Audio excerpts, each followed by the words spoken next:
Back pain में दर्द की दवा ले रहे हैं और फिर भी दर्द बार बार वापस आ जाता है।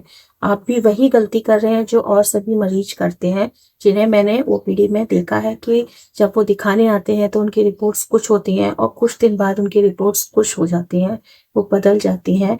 तो आइए मैं आगे बढ़ते हैं। इस वीडियो में मैं आपको बताती हूँ, मैं डॉक्टर शिफाली और ये इस चैनल पे मैं आप लोगों के हेल्थ से जुड़ी हुई और आपके डिजीजेस पे बात करती हूँ।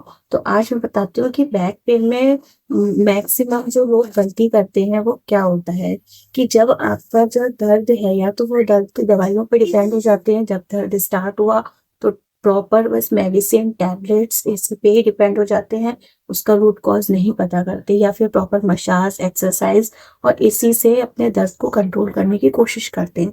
तो ये आपका एक सबसे बड़ा रिस्की चीज हो जाती है। बाकी बाद में आता है कि आपका न्यूट्रिशन डेफिशिएंसी, आपका जो लाइफ स्टाइल है और बाकी आपका बॉडी में किसी तरह से आपकी कमर में इंजरी हुई है, ये सारी चीजें जो है सेकेंडरी होती हैं।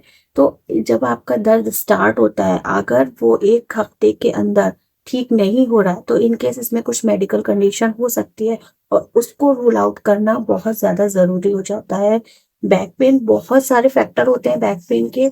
जरूरी नहीं है कि वो हड्डियों का ही हो, जरूरी नहीं है कि वो स्पाइन का ही हो। तो बैक पेन का मेन फैक्टर पता करना बहुत जरूरी होता है। समटाइम किसी इन्फेक्शन यूटीआई में भी वो पेन आपको बैक में जो है लोअर बैक में पेन फील होगा और वो रेडिएंट होके आगे की तरफ आएगा।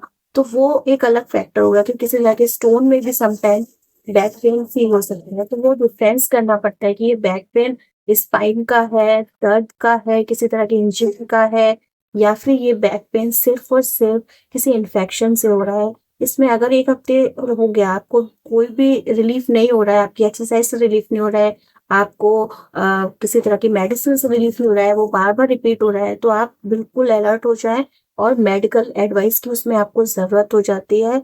सेकेंडली आयुर्वेदा में यदि आपको बैक पेन की प्रॉब्लम हो रही है तो उस कंडीशन में आपको पता करना पड़ेगा कि उसका रूट कॉज क्या है। आयुर्वेदा में भी कि आपका वात बढ़ रहा है या आपका कोई और दोष जो है उसमें इन्वॉल्व हो रहा है।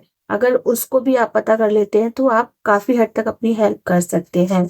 बाकी एक बार मेरे जो भी इस पे वीडियोस पड़े हुए हैं उनको प्रॉपर देखते रहें, चैनल को सब्सक्राइब करके रखें, क्योंकि मैं इस पे मोस्टली जो डिजीजेस होती हैं, जो पेशेंट अवेयर नहीं होते अपनी प्रॉब्लम्स को लेकर के, उसी बारे में बात करती हूँ।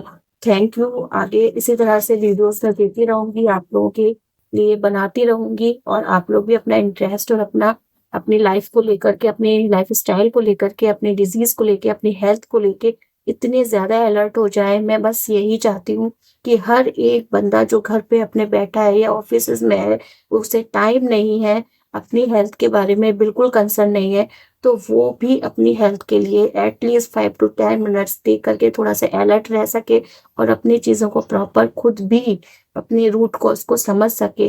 हर वक्त डॉक्टर्स आपके आसपास अवेलेबल नहीं है, तब भी कम से कम आप खुद में इतनी नॉलेज नॉलेज रखें कि आपको किस तरह की प्रॉब्लम हो रही है और इस वक्त आपको क्या करना चाहिए। Thank you. आगे ऐसे मेरे चैनल को लाइक करें, शेयर करें, सब्सक्राइब करें। Thank you so much.